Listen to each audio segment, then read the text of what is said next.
Ladies and gentlemen, welcome to your Wrestlemania XXX, also known as 30, preview and predictions. Man, it has been a long time coming. The sleep schedule is way out of whack, but I'm at the point that I do not give a crap because I know that as of 7 p.m. today, my adrenaline is going to be at an all-time high, and I am going to be able to stay awake for as long as I freaking want to, but I'm not the only one in on this. We're here! Guys, John, VocalAggression coming at you, and it's WrestleMania 30, the one time a year when you revel in the impossible because WrestleMania makes it possible. I think you're mispronouncing that, John. I think that what you mean is Wrestle Freaking Mania! Wrestle Freaking Mania! I am gonna come unglued. I swear to all of you, I'm this close. I just need that little nudge, and that nudge comes when the clock strikes 7, because when that happens, it's the end of your world as you know it, because I'm gonna explode. Guys, this is awesome. Just metaphorically. Metaphorically, of course. Ashton, what a card we have tonight, brother. Absolutely. And not only do we have a great card tonight, but you and I, my friend, because we didn't do a Road to WrestleMania video to start the year off, we decided that we were going to do a little bit extra at each show. And at this show, we have 3 different games set up that we can play during WrestleMania. First thing is first, we have our match prediction game. We have 7 non-battle royal matches set up that we have assigned point values to based on how many potential endings there could be that we could consider legitimate. We have the armbar game, and for those of you that don't know, the armbar is an acronym for the it's either Rumisov or Rusimov, but it's Andre the Giant's real last name. It's Rusimov. Andre Rusimov Memorial Battle Royal. Armbar, right there. There's your acronym, folks. And it's our armbar game where we have done just like what we did at the Royal Rumble, and we have assigned point values depending on what we think our predictions are going to be as far as how confident we are. And finally, we have the extracurricular game where we are predicting things that have absolutely nothing to do with actual match endings and everything to do with stuff that has not been advertised but we still think could happen. So, to kick things off, let's get right into our match prediction game. How does that sound to you? Ready, baby! Well, we're starting things off with the pre-show, the Fatal 4-Way Tag Team title match. So who do you think, and this is between the Usos, Los Matadores, the Real Americans, and Rybaxel. So who do you think is going to win this one? I think the Usos will retain their tag team championships in their second formal defense. And this is a 2-point match because, you know, the only real possibilities here are Real Americans win, Rybaxel wins in a shock, or Usos retain. And I kind of tried to assign point value based on how many potential wrong answers there are.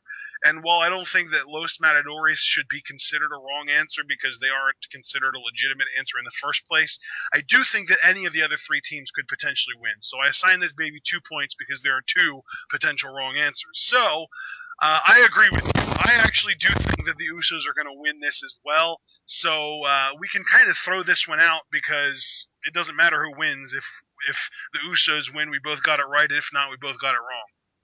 Absolutely, absolutely. Very much looking forward to this match, but I'm quite confident the Usos are going to keep the gold and head out of New Orleans with it held high above their heads, so we'll see what happens. On a scale of 1 to 10, how would you say this match has been built? I think I'd give it like a solid 7. Okay, I was thinking more along the lines of like a 6, but I'm glad that we're at least in the same ballpark. Yeah, because I liked how it came together, with Kane's influence and everything. It really, Los Matadores seems kind of out of place here, but then again, they did beat it feels to me like we should replace Los Matadores with the Wyatt family. Harper and Yes! that's really what I wanted them to do this year, Harper and Rowan. Because, yeah, Los Matadores, granted, they did beat Ryback, so if you remember, off a distraction from the Shield. But that doesn't really seem. And they were the Usos' first formal title defense, so there is a history there. I just don't know if it's strong enough to really warrant a spot like this. I would agree with that sentiment. Any other kind of things that we want to talk about? This is kind of like, I mean, I'm glad that this is the pre-show because as much as I love Ryback still in the Real Americans, this is the match that had the least build going into it. This is the match that really does make the most sense as the pre-show. I will concur with that. I'm just glad to see these guys in any way, shape, or form making it to WrestleMania, even if it is the pre-show. So I'm just really looking forward to this match. It's been a great year for tag team wrestling, and this will be a nice explosion to really cap it off. So great. Good luck to all these guys, and yeah, I'm really looking forward to it. Absolutely, and we are going to be recording our live reactions to this match. We'll just kind of cut it up so that, I mean, we don't even know. They could have this match at 5:30 and then just have an hour worth of freaking hype from 6 to 7. We just don't know. So we're going to cut it up a little bit. We're going to record our live reactions to this and then cut to 7 p.m. where live reactions really start to matter. Right, exactly. All right, so up next we have our Vicky Guerrero 14 Diva Invitational. And let me see. I'm going to test myself here. I'm going to see if I can come up with the name of all 14 contestants in this off the top of my head. All right? Are you ready for this? Ready. AJ, Tamina, Naomi, Cameron, Brie Bella, Nikki Bella, Natalia, Eva Marie, Rosa Mendez, Alicia Fox. I'm running out of steam. Did I already say Layla? No. Okay, Layla, Oksana. There are 2 left. Who am I missing, John? Oh, dude, you're missing one glaringly obvious one. I can't believe you're forgetting the one. Who? One of our NXT besties. Emma. Yes. Okay, and Summer Rae. Yeah, they're the last 2. Yes. Yes. Teamwork. Yeah. Yeah. Awesome. All right, so that's the 14. This is only a 2-point match, though, because I think we need to realize that the only real 3 contenders in this are Naomi, Tamina, and AJ. Yeah, I would agree with that. So, again, only 2 real legitimate wrong answers there, so only 2 points. What's your prediction here, John? My prediction is that Naomi is going to cinch her first Divas Championship. And my prediction is that AJ retains, retiring Vicky Guerrero. Holy crap. That's bold, dude. That's bold. There are rumors out now that Vicky is done with WWE and will be leaving the company after WrestleMania. So I think that there's no better way to do that than to have, in her words, the little bitch win and drive her out of the business. See, I did not hear those rumors. That definitely adds a fresh coat of paint to the situation. However, while AJ has kind of been built as this shrewd and surviving champion, like so many classic heels before her, whether we're talking male or female, I don't know, dude. This whole battle between AJ and the Total Divas, I mean, this is the war to end it all, and you have to imagine with Total Divas still being a very popular thing, that they'd love to have some WrestleMania footage of one of the Total Divas celebrating with the championship. In my opinion, who better than Naomi? And to me, I think that with the whole Total Divas thing, I think that they're going to do everything that they can to keep the title off the show. Right, I see what you're saying. So I do think that, honestly, I think that Tamina is really the only person that I would consider predicting over AJ, just because as far as storyline goes, she probably makes the most sense. I do like the idea of Naomi winning it, but I don't think that she will, again, because I feel like they want to try and keep the championship off the show. So yeah, I am going to predict officially AJ for the win. So let's move on. The Shield versus Corporate Kane and the incredibly oxymoronic Corporate Outlaws in a six-man tag match. Who do you have winning this, man? I have the Shield winning because I think that the face run needs to last at least a couple months before they break up. And I want so badly to believe in that, but I'm picking Corporate Kane and the New Age Outlaws to, beat the Shield. Now, I've been curious about this for at least a few days now. What makes you think that that's going to happen? I just, because think about the teams that the Shield have beaten, right? You're talking Brothers of Destruction and Daniel Bryan, Big Show, Sheamus. Hey! That was Team Hell No and The Undertaker. Get it right. My apologies, my apologies. So you'd think when you look at their past history and their resume that, in all honesty and in all respect to Kane and the Outlaws, they should be able to walk all over these guys. I mean, really. And that's precisely why I think Corporate Kane and the Outlaws are going to get the upset. Because So you I don't. think they're going to pull the old bait and switch on us? Exactly. Exactly. I mean, this team looks like, on paper, this looks like the Shield's easiest outing to date. And that's exactly why I think it's going to be an upset.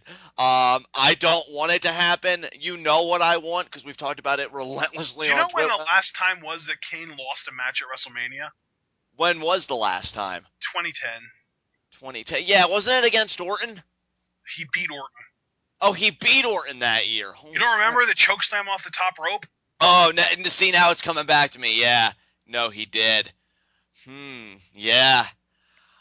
You know what I want from the Shield. You know what I want from the baby. Kane has a WrestleMania streak at this point. I think he's either 3 or 4-0 for the last 3 or 4 years.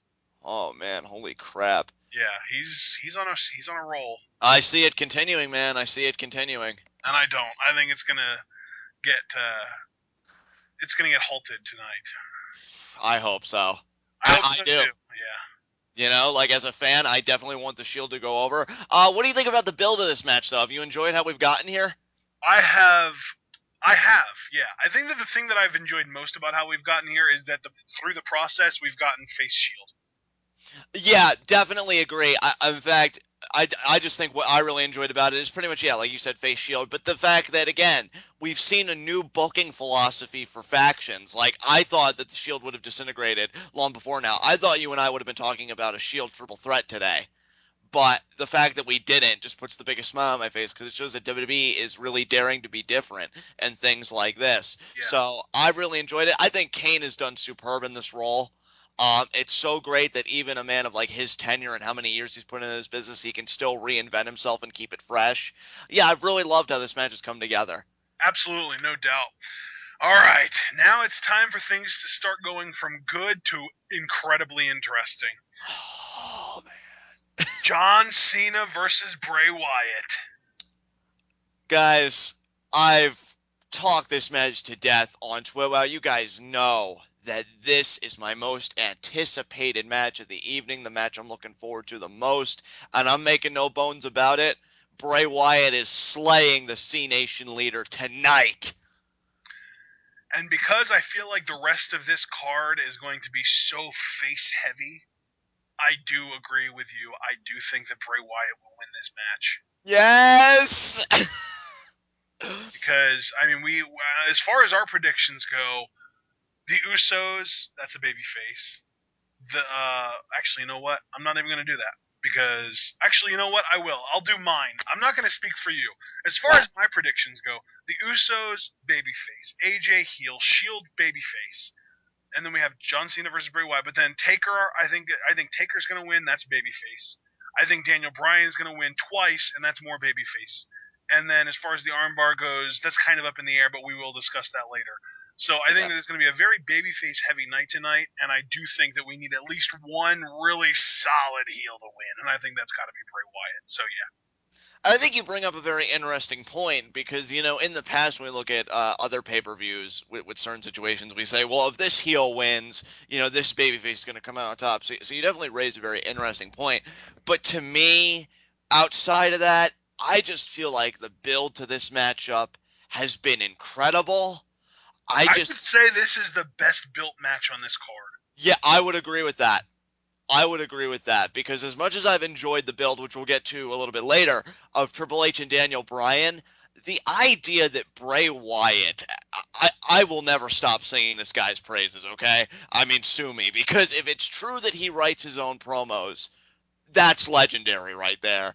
And the idea that this is his first WrestleMania. And you know what? To keep in the context of the match, John Cena's first WrestleMania was at WrestleMania 20 against The Big Show for the U.S. Championship. 10 years ago, baby! 10 years ago, you know, on this day. And Bray Wyatt's first WrestleMania already out of the gate is against the man. Because whether you love John Cena or not, you cannot deny that he is the man right now in WWE. I mean, It's incredible to me that Bray Wyatt is here. And to be honest, what I love about this match, Ashton, because let's not discount Bray Wyatt's past getting up to this point, from Royal Rumble to Elimination Chamber. He has looked so legitimate getting here.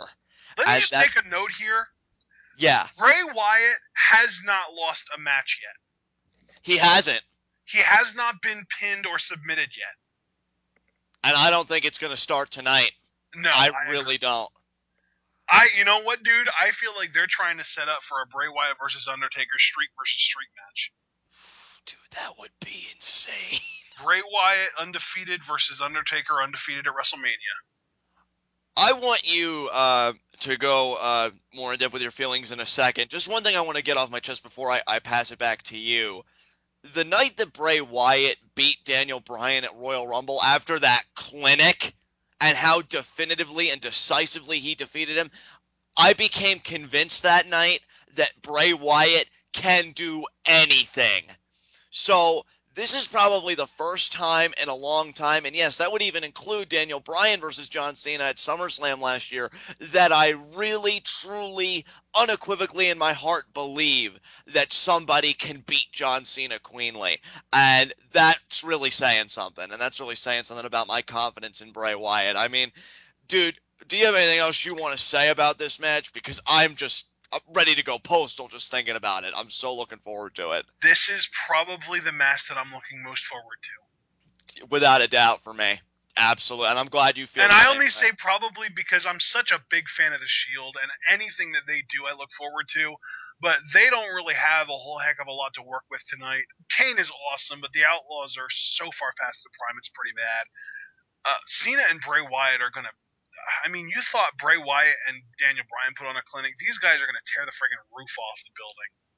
And you know, I had my hesitations and my trepidations, so to speak, when the theme of the matchup seemed to be about John Cena's legacy and Bray Wyatt not necessarily wanting to win, but to tarnish the legacy. And John Cena gave an interview recently, and he touched on that point again. And he said, you know, there have been opportunities where the Wyatt family could be closing in on winning matches, but instead they throw them away to take the opportunity to embarrass me. And I'm kind of hoping that that's not foreshadowing to something Bray Wyatt may want to do at WrestleMania tonight. I want to see him pin John Cena's shoulders to the mat for 3 seconds. Let's hope it happens. Indeed. Let us. Yeah. All right. Up next, The Undertaker versus Brock Lesnar. Yeah, I'm just going to say right out of the gate, and I guess I can understand why, but I've been quite disappointed with the build of this streak match. Yeah, you know, I think it's going to be an excellent match in ring, but getting there, I just really haven't been as interested as I should be, considering it's Brock freaking Lesnar. What do you think, Ashton? I think that's almost the thing. I think that the WWE has almost relied on the idea that it's Brock freaking Lesnar to sell the match in itself. Now, in your personal opinion, would you say that that reliance has been to a fault, like overly so, or do you understand it and would you agree with the WWE viewpoint? Maybe just because I'm a sucker, I think it's worked. Really? Very interesting. No, it's always good when we have these opposing viewpoints like this, because to me, like, he got the leg up on Undertaker on the Go Home Raw, which I guess in a way was smart, because that's the thing that I guess is going to be freshest in your mind, because it happened, you know, the most See, and recently. to me, that was the biggest mistake. That was the biggest mistake to you. Because to me, that's the thing that made me go, okay, well, now Taker is definitely going to win. There's no chance for... Oh, I see your logic, because Taker was really taking it to Lesnar. It would almost seem like Lesnar was really going to bounce back at Mania. But then Lesnar kind of equalizing it, you're like, okay, well, the streak remains intact. Right. That's very interesting. No, that's cool. Because the WWE always, it seems, likes to... Whoever has the last laugh on Raw loses at the pay-per-view. Right. See, I think another problem I had with this feud in the context of the build is that I really love the narrative they seem to be going for at first, right? Like, oh, even death is recognizing its own mortality. Undertaker's getting older. His quote-unquote powers are waning. Like, you know, that's fascinating stuff, and that's a fascinating narrative to take, because you really do realize, like, any WrestleMania can be his last when you frame it in that context. However, you have Undertaker come out on top with Lesnar, so many times over in this feud, minus the Raw Go Home show, that if he's really waning and he's really recognizing his mortality, could have fooled me when you're taking it to Brock Lesnar, who's broken Shawn Michaels' arm, kayfabe, broken Triple H's arm, Mark Henry, all this stuff. I don't know. I feel like they had a brilliant narrative going, but they didn't follow through with it with the strength that they could have. That's my problem. Yeah. So, Yeah, I mean, I don't know. To me, this is more about the spectacle than trying to build an actual match. right. So, I guess I can give this a pass as far as the build goes, just because of who it is. Yeah, I see what you're saying. And like I said, in ring, I honestly expect these guys to tear the house down. I'm very much looking forward to seeing what they can do. And plus, when you have the Paul Heyman element, you don't know the shenanigans he's going to try and be a part of. Yep. I, I mean, yeah, you know what? I'm a kid at WrestleMania time, and even though I know that Undertaker on this day could probably kick out a 5 F5s, it doesn't mean I'm not going to catch my breath for every single one of them. So, Absolutely. Absolutely. So we do agree that the streak stays intact. absolutely. All right. So now this is where the real main event comes into play. Triple H versus Daniel Bryan. The winner gets inserted into the WWE World Heavyweight Championship match. Dude, I cannot tell you how good it feels to know that we're going to be seeing the game at WrestleMania after that assault he perpetrated on Daniel Bryan. I miss this Triple H. And I'm very much looking forward to this match. You? No question about it. It's, you know what? Like, don't get me wrong, he did all right in the suit role. I think you and I shared the same complaint. So often he would do, as you coined, pulling a Triple H and all that stuff. But now he really seems to have come into his own. Like, okay, I'm smug, I'm elitist, I have the power, you don't. And, even though he's not Batista, I'm going to steal Batista line here. You can all deal with it. And, that assault he did to Bryan when Bryan was in cuffs was an epic piece of television. And again, it really reminded me of the Cerebral Assassin. It seemed like something he would have done in Evolution or something of that nature. Just really a great throwback kind of moment for me. And Daniel Bryan's done such a tremendous job of being that underdog sympathetic babyface. I mean, this is classic wrestling storytelling right here. Oh, absolutely. This is as far as Daniel Bryan goes. This is how you build a face 101. Exactly. I couldn't have said it better myself. I definitely see Daniel Bryan getting the win here. And personally, because I know there's been a lot of debate like how he's going to get the win. Is it going to be with the knee plus, whatever? I personally see, because Triple H has been talking incessantly about the death of the Yes movement, that in a twist of poetic irony, he's going to fall to the Yes lock and tap out, almost as if he's submitting to the power of the movement. So that's kind of where I think they're going to go with it. And see, the problem with your logic is that you're assuming that Triple H will tap out. He did 10 years ago. I mean, That's 10 years ago, dude. well, I mean, hey, we were talking about 10, I mean, 30 years of WrestleMania. Actually, when you really think about it, dude, Triple H does have a history of tapping out at WrestleMania. I mean, To the Undertaker. Undertaker, John Cena at WrestleMania 22, Benoit at 20. Yeah, Triple H is a quitter at WrestleMania. I wouldn't be surprised if Daniel Bryan gets added to that list. I mean, I absolutely would love it. I would freaking love it if that would happen. I'm gonna say Bryan wins by pinfall, though. I think he's gonna hit the knee plus to show Triple H who the real B plus is. Yeah, I mean, either way, it's funny because you can bring it back to something that he said, and then you have the poetic irony, like literally hitting him in the face. So, yeah, I guess we both, in that sense, have that kind of logic on our side. But I guess yours is just a bit more powerful because he's kept referring to him as that B plus player, that second-rate performer. Either way, though, I think, when Triple H comes out to compete, especially when the lights are at their brightest, as is the case with WrestleMania, he's really going to give it his all. And I definitely see these guys going out there and having a clinic. One more question I have to you, though, about this match. Do you think a stipulation is going to be added last minute? No. And no, you don't think so. Because personally, I could see this getting turned into a no disqualification match. If we're sticking with the theme that Triple H is like drunk with power and can abuse his authority. No, because what you need to realize is that the main event is going to be no disqualification because it's a triple threat or potentially a fatal four way, which we will talk about that. That is true. I don't think they're gonna have two main event no disqualification matches. That just isn't gonna work. Yeah, but maybe you could get away with it depending on which match would want to utilize that stipulation more so. Like, I could see Triple H and Daniel Bryan taking advantage of that environment more than the triple threat, personally. But I don't. I think that Randy Orton and Batista are. I mean, and really whoever gets out of the match, whether it's Bryan, Triple H, or both of them, I just think that Orton and Batista are both guys that really do work best in the street fight / no rules environment. right, yeah. Especially Orton. He's such a great guy in a street fight. Oh, his street fights are so compelling. I mean, just look at his track record. But you know what? Even with that said, I'm gonna go with my gut here. I'm gonna say Triple H and Daniel Bryan is gonna get a no DQ stipulation added to it.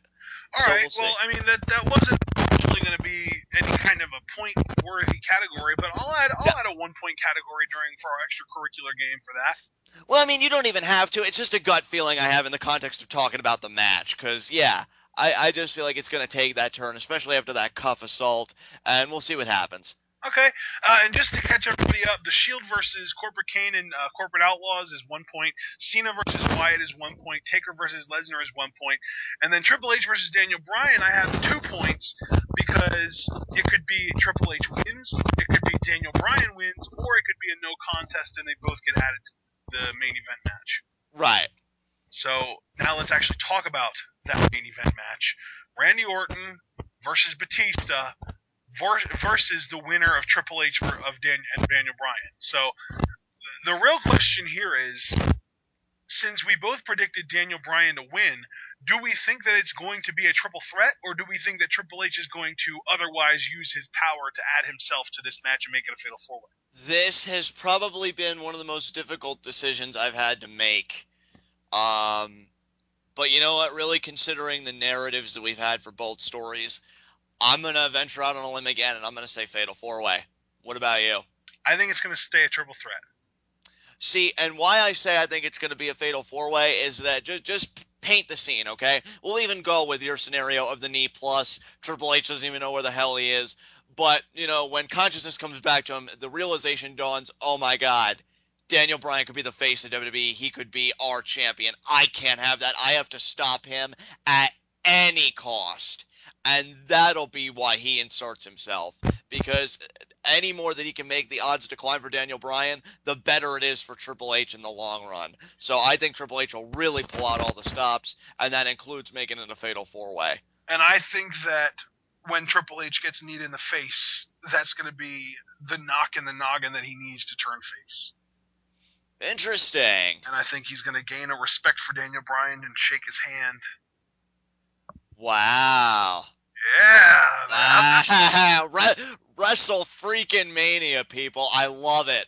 I love it. But yeah, see, to me, I don't know. I can't see him giving up. Another option, though, if Triple H doesn't turn face, we need to really emphasize here that the triple threat rules are there are no rules. Whoever gets pinned or submitted first loses, and whoever does the pinning or submitting is the winner. So what we need to realize here is that Triple H doesn't need to be added technically to this match in order for him to interfere in it legally. Right. So even if it is Orton, Batista, and Bryan, Triple H can come out and try and screw Daniel Bryan all he wants, and it's still not going to end up getting disqualification. He's still going to be doing it under the legal rules. So if he really wanted to, he could come out when Daniel Bryan hits the knee plus and drag the ref out of the ring. Or worse, he could make himself the ref of this match. That's true, and I didn't even consider the possibility of him making himself the special guest referee. I don't think he's going to. I'm just saying that it's a possibility. See, like, my thing is, he's so egomaniacal. Like, you can even tell very subtly tension between him and Stephanie, because he'll refer to things as his company, but then Stephanie will chime in, honey, don't you mean our company? And, like, I just feel like he'd really want to be champion. And let me put it to you in just one soundbite so we can move on to anything else you might want to discuss. I don't think Triple H really cares about who wins so long as Daniel Bryan loses. That's kind of my frame of thought. Interesting. Yeah. Very, very interesting. Oh, man. All right.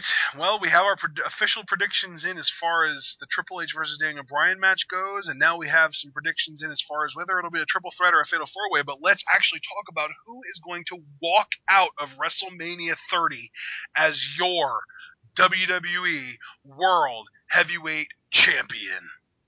You know, I had such a fear that when they consolidated the belts and we got back to like one world title that like yeah, emphasis would be added, but I didn't really know how much. This feels like a big deal, especially with the implications of Triple H Daniel Bryan. It really does.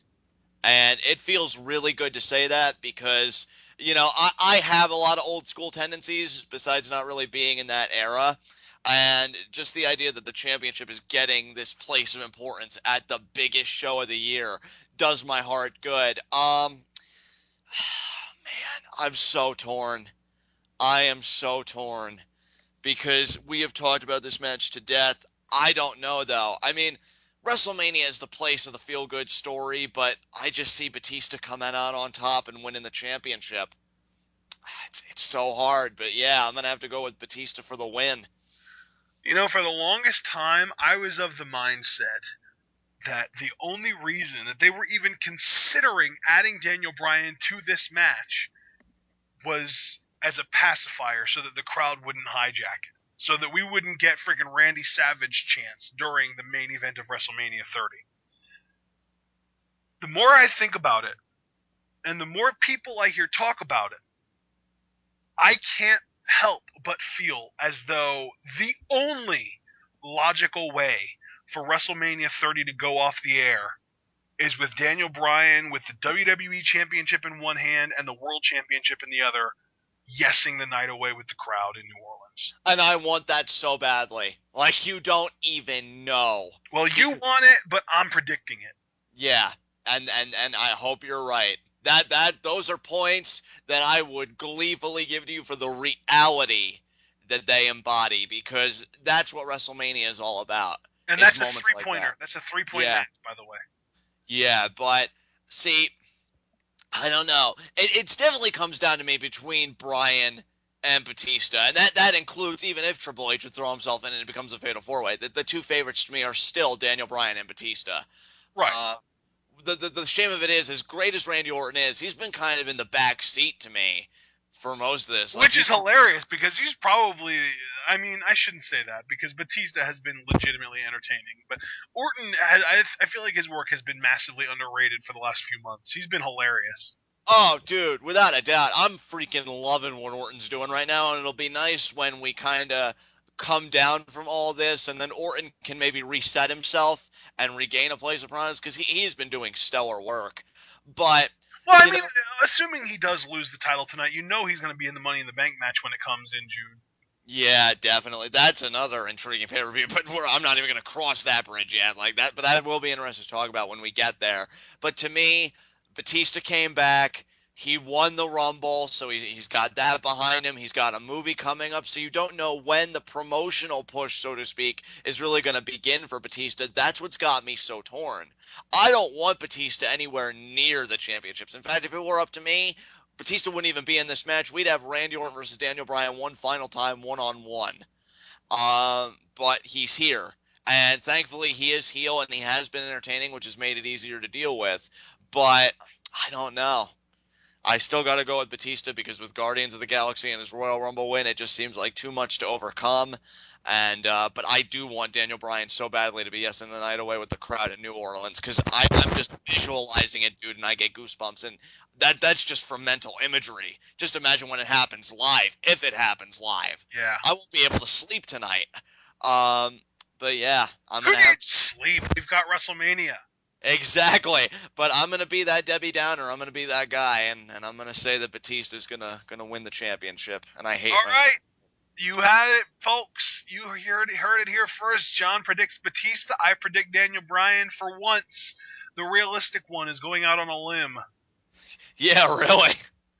All right. So up next, that's it. That's our match prediction game. That is over.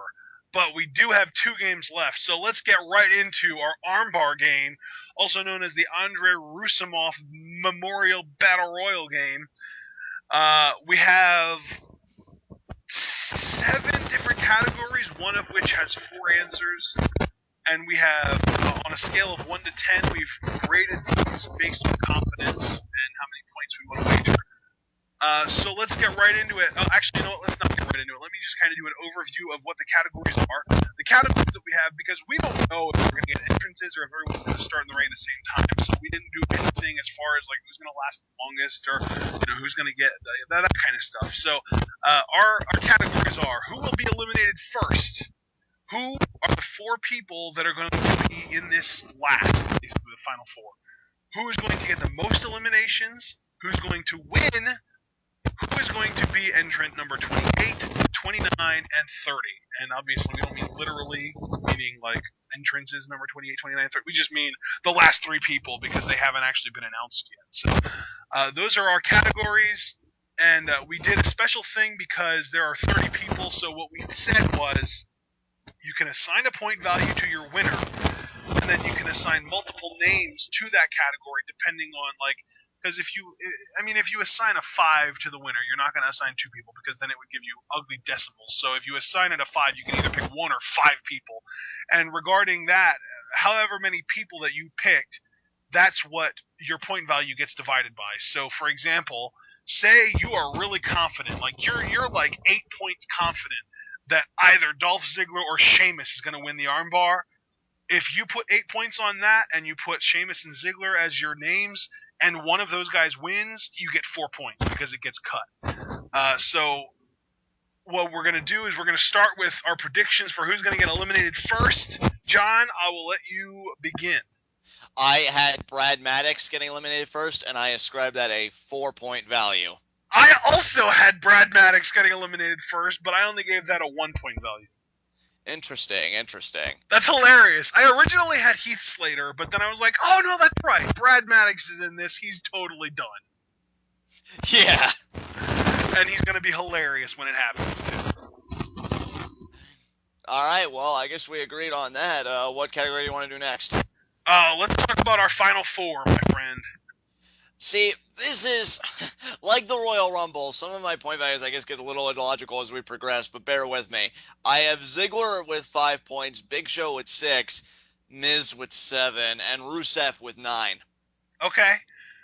See, you are dead set on Alexander Rusev winning this thing. For me, my point values, I have Sheamus, which I'm surprised you didn't have Sheamus. Sheamus with 8 points, Big Show with 9, Rusev with 5, and Ziggler with 4.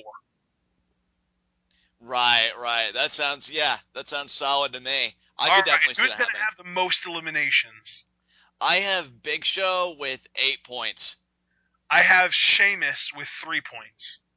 Interesting. And who do you think is going to win the armbar?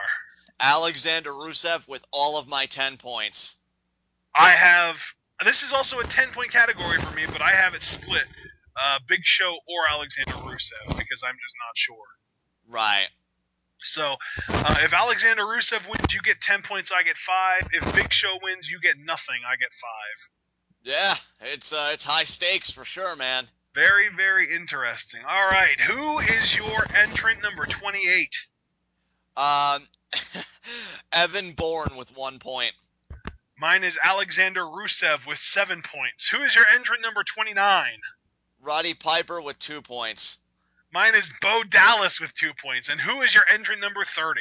And this is where it gets like facepalm. Alexander Rusev with 3 points because he hasn't been formally announced yet.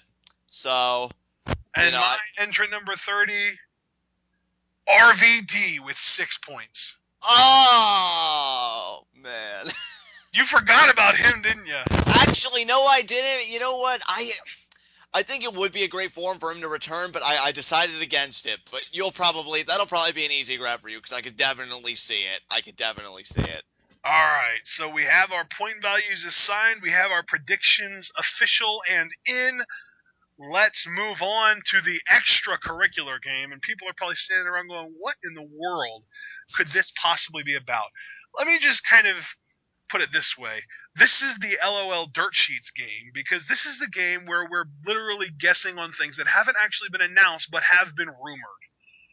So, category 1, will CM Punk return at tonight's WrestleMania? I said yes. As did I. That's for 1 point. Extracurricular number 2, will Sting debut at tonight's WrestleMania? I said yes. I said no. I think he's going to debut on the Raw after Mania. Extracurricular number 3, will Steve Austin return at WrestleMania? I said yes. I also said yes. All right, now we're going to move on to the more interesting, not just who's going to be there, but what's going to happen to the people that we know are there. Will the Shield break up at WrestleMania? I said yes. I said no, but then I also added a little bit of a stipulation here. If yes, who will turn face and who will turn heel? And each guess that you get correct is worth 1 point, up to a total of potentially 3. I have Reigns going as a babyface and Seth and Dean staying as a team, a heel tag team, so both of them will be heel. Okay. Will the Real Americans break up? I said yes. And I said no. Man, we are so off on this one. You and I have very, very different opinions regarding a lot of these. If the Real Americans do break up, who will be face and who will be heel? This is for 1 point. I said Swagger will stay heel and Cesaro's going to turn face. Okay. And finally, this is the big one. Aside from the Shield and Real Americans, do you expect any turns, whether it's heel to face or face to heel, to occur tonight? If so, who? Now, if you get one of these correct, it is plus 5 points. However, to prevent us from literally guessing every name on the roster, I also added a stipulation that each incorrect answer is minus 1 point. I have Tamina turning face, and that's it. That's the only guess I really ventured out on. All right, and my only guess on this is I predict CM Punk will return and turn heel. Oh man. It's gonna be amazing. All right, folks. Well, there you have it. That's our preview. That's our predictions. John, do you have anything left to say before we close this baby out? I love this time of year. It's amazing, isn't it? I do. To all my friends who are wrestling fans, and you know who you are, I'm making that shout out to Puitoff. Guys, enjoy WrestleMania. Revel in it. Love it. Abel, I'm pulling for you, bud. Let's go, Daniel Bryan. This is an amazing time of year. I freaking love it, and I'm ready for WrestleMania. Abso-freaking-lutely. And by the way, this, my friends, this is the SmackDown episode of TwitWow that you were all longing for, because SmackDown was literally just WrestleMania review. This is your WrestleMania preview. Damn right it is. Guys, we're going to see something epic tonight. Is it going to reach the lore of 17 and 19? I think it might. I really believe that. With the way this card is structured, I believe it can go down that way. Only time will tell. We are so close. It is currently 2:08 p.m. Hopefully this will be uploaded before 7 so that you guys can actually listen to it. Ideally even before 5. I'll do everything that I can. Might even just have to really quick whip out a background for it just so that it doesn't take up too much time. But yeah, I'm on cloud 9 right now, kind of like Vince is every time he sees a bodybuilder. But this WrestleMania is going to be amazing. Hopefully not too many people are doubting it. I think that this might get extremely I don't think it's actually going to, but I think it'll get extremely close to the buy record for WrestleMania. I think that the current record is at WrestleMania 28, 1.3 million. I think this is going to be very close because of the network. Yeah, definitely. And that's another thing, too. I'm hoping, really hoping that for those who have the WWE Network, that the streaming and everything goes okay. That's something that I've been kind of on edge about. Well, that's something that I'm going to be needing to deal with. So, yeah, I definitely hope so. Yeah, absolutely. Guys, a great WrestleMania to each and every one of you. This is the one time of year where we come together and celebrate the business we love. Let's make the magic happen. Who's going to become immortal tonight? Absolutely. And with that, we are going to log out, sign off, say Auf Wiedersehen, and we will see you guys for live reactions. Can't freaking wait!